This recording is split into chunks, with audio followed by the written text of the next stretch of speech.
تو چنگیز خان اٹھا ہے کہ 610 میں، اور اس نے تباہی کا ایک ایسا ریلا اس کے ساتھ تھا، ہر چیز کو خس و خاشاک کی طرف بہا کر لے گی۔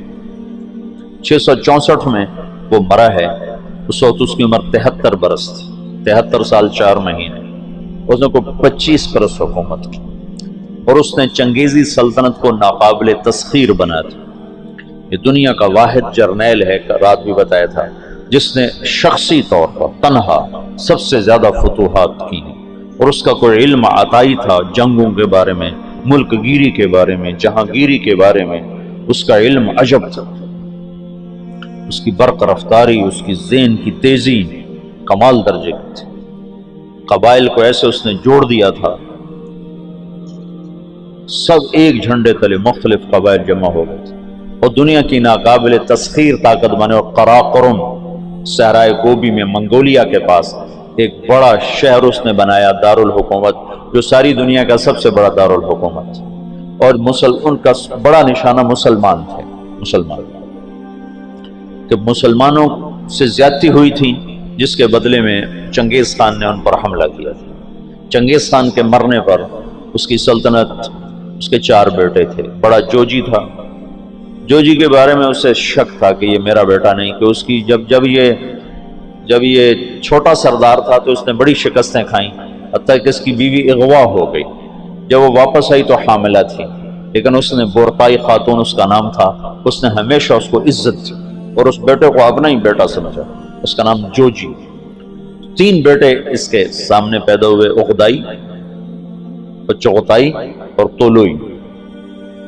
تو اس نے اغدائی کو اپنا جانشین بنایا، اور جوجی کو روس کی سلطنت دی، روس کی، اور چغتائی کو اس نے منگولیا کی طرف کا اور چین کی طرف کا علاقہ دیا، اور جو طولوئی تھا اس کو یہ نیچے آذربائیجان سے نیچے ایران اور یہ شام، یہ علاقے اس نے 4 حصوں میں اس نے اپنی سلطنت کو تقسیم کیا، اور اغدائی کو سب سے بڑا سردار بنایا۔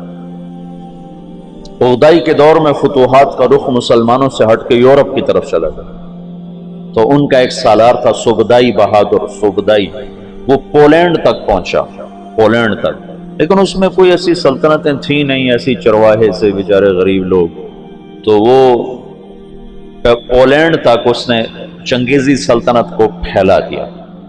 اب یہ وہ ہاتھی ہے جس کے سامنے ساری دنیا کے بادشاہ چیونٹی اور چوہے کی طرح، انہیں میدان جنگ میں ہرانے کی کوئی شکل نہیں۔ تو اسلام کی شکل یوں تھا کہ اب بجھا، لیکن اللہ نے دین کو باقی رکھنا ہے تو انسانوں کو بھی باقی رکھنا ہے جو مسلمان کہلائیں۔ جب اغدائی مرا ہے تو اس کا بیٹا تھا کویوک، وہ حکمران بنا، وہ بہت رحم دل تھا، اس نے جنگیں روک دیں اور مسلمانوں کو اپنی سلطنت میں شامل کیا، تو اس کی وجہ سے ساری تاتاری سلطنتوں میں مسلمانوں کے بارے میں نرم گوشہ پیدا ہو۔ اب نامعلوم تاریخ کے گمنام سپاہی ہیں جو اتنے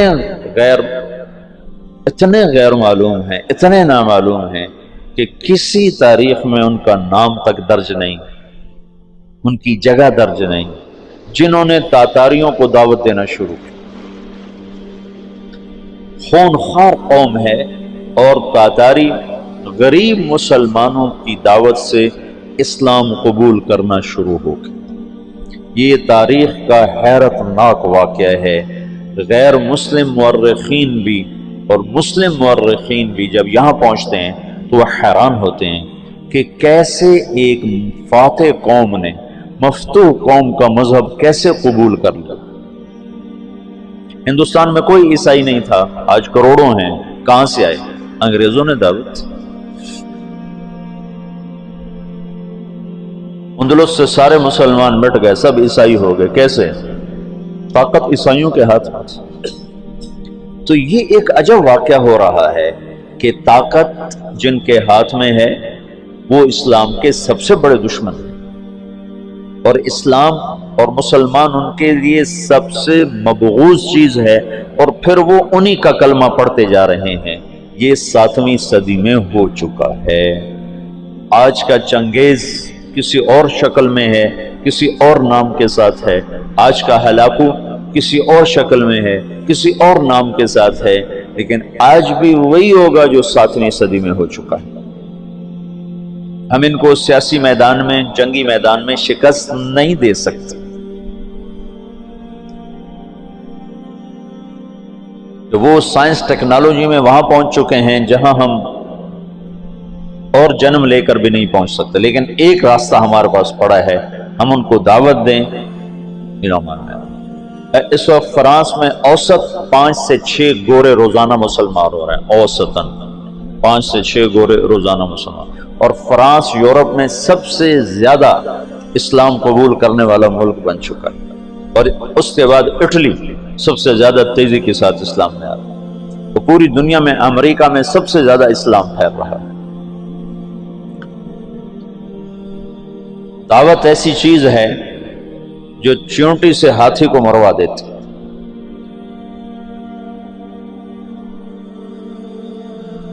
اس کی نرمی سے کچھ دل نرم ہوئے اور اسلام داخل ہونا شروع ہوا۔ تو کویوک جب مرا ہے تو اس کا بعد طولوئی کے 4 بیٹے تھے، ایک قبلائی خان، ایک منگو خان، ایک بوکا خان اور ایک ہلاکو خان۔ تو اس وقت جوجی کا بیٹا ایباقا وہ سب سے بڑا سردار تھا تاتاریوں میں، تو انہوں نے مشورہ کیا کہ اب ہم کس کو اپنا خاقان بنائیں، تو ایباقا نے منگو خان کے بارے میں کہا کہ اس کو اپنا خاقان بناؤ۔ منگو اسلام دشمن تھا، اس کے دور میں بغداد تباہ ہوا ہے۔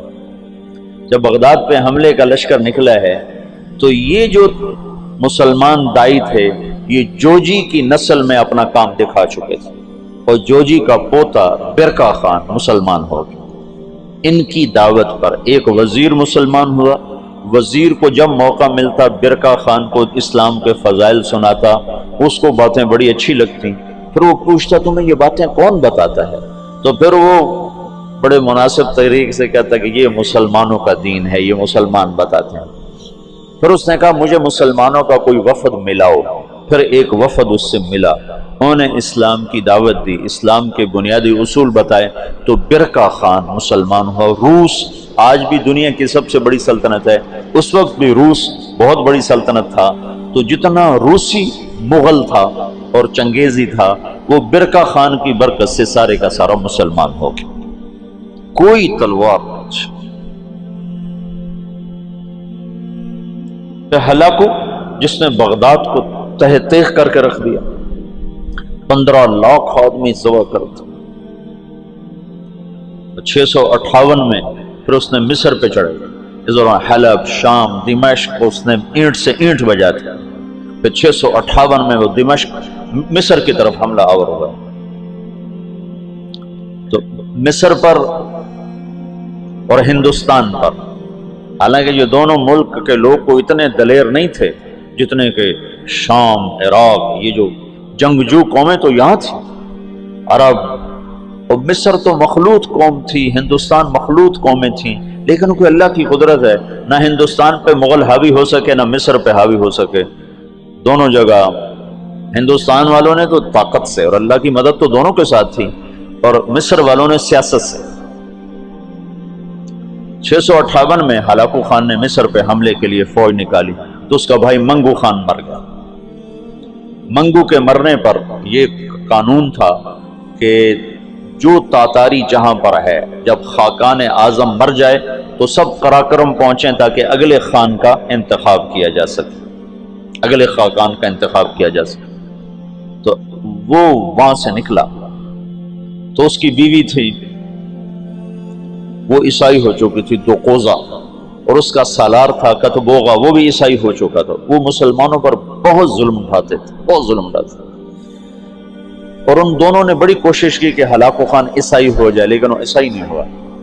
تو انہوں نے اس کی منت کی کہ تم واپس نہ جاؤ، مصر کو فتح کر لو۔ وہ تو مر گیا، اب تو پہنچ بھی نہیں سکتے ہیں، تو تم بعد میں جانا، پہلے مصر فتح کرو۔ اس نے کہا نہیں، یہ چنگیز خان کا قانون ہے، میں اسے پورا کروں۔ اور اس نے ایک لشکر کا حصہ شام میں چھوڑا، فلسطین میں، اور 2 حصے لے کر وہ واپس چلا گیا قراقرم کی طرف۔ تو اس موقع سے فائدہ اٹھا کر مصر والوں نے خود حملہ کر دیا۔ تو عین جالوت پر 658 میں رمضان میں یہ جنگ لڑی گئی، اور 40 سال کے بعد مسلمانوں کو پہلی فتح نصیب ہوئی۔ اور اس میں قتبوغا گرفتار ہوا، تو وہاں مصر میں اس کو ٹکڑے ٹکڑے کر کے ختم کیا گیا، پر وہ ایسا کم وقت تھا کہ بوٹی بوٹی ہو گئے، پر اس نے سی نہیں کی، اف نہیں کی۔ انہوں نے کہا کیا تاتاری عورتوں نے بچے جننے بند کر دیے جو میرا کوئی بدلہ نہ لے گا؟ میرا بدلہ لینے والے ضرور آئیں گے، لیکن اللہ نے وہ موقع نہ دیا۔ برقع خان ایمان لا چکا ہے۔ جب ہلاکو چلا ہے، وہ قراقرم کے قرولتائی اس کو کہتے تھے، قرولتائی کانفرنس، اس کانفرنس کے لیے چلا ہے، تو اس وقت قبلائی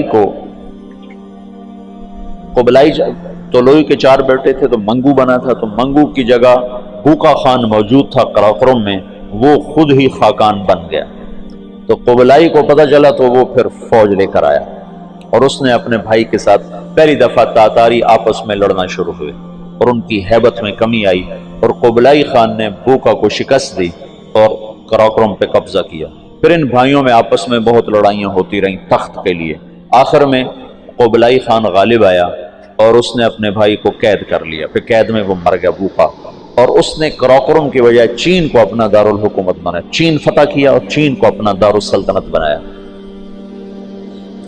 جب ان جنگوں سے فارغ ہوئے تو ہلاکو خان نے حملہ کیا مصر پر، تو برقع خان کو خط لکھا رکن الدین بیبرس نے کہ تم ہماری مدد کرو، تم بھی مسلمان ہو، ہم بھی مسلمان۔ تو پھر برقع خان نے ہلاکو کو خط لکھا کہ تم مسلمانوں پہ حملہ نہ کرو، ورنہ میں تم پہ حملہ کروں گا۔ تو ہلاکو نے اسے خط لکھا کہ تم نے چنگیز کا قانون نہیں پڑھا کہ تاتاری آپس میں نہیں ٹکرایا کرتے؟ تو اس نے اس کو جواب دیا کہ وہ بھی کافر تھا، تو بھی کافر ہے، تو حملہ کرے گا میں تیرے پر حملہ کروں گا۔ جب وہ مصر پہ حملہ آور ہوا تو برقع خان ہلاکو پہ حملہ آور ہوا، تو اس نے ہلاکو کو شکست دی، اور مصر اس تسلط سے نکل گیا۔ پھر ان دونوں بھائیوں کی، چچا زاد بھائیوں کے آپس میں لڑائیاں ہوئیں، جس میں ہلاکو کو آخر میں شکست ہوئی، اور اس غم سے وہ بھی 42 سال کی عمر میں فالج کے مرض سے مر گیا۔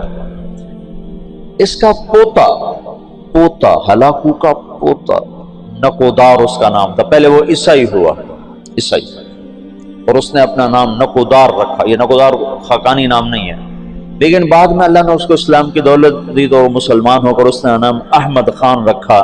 ہلاکو کی نسل میں اسلام داخل ہو گیا۔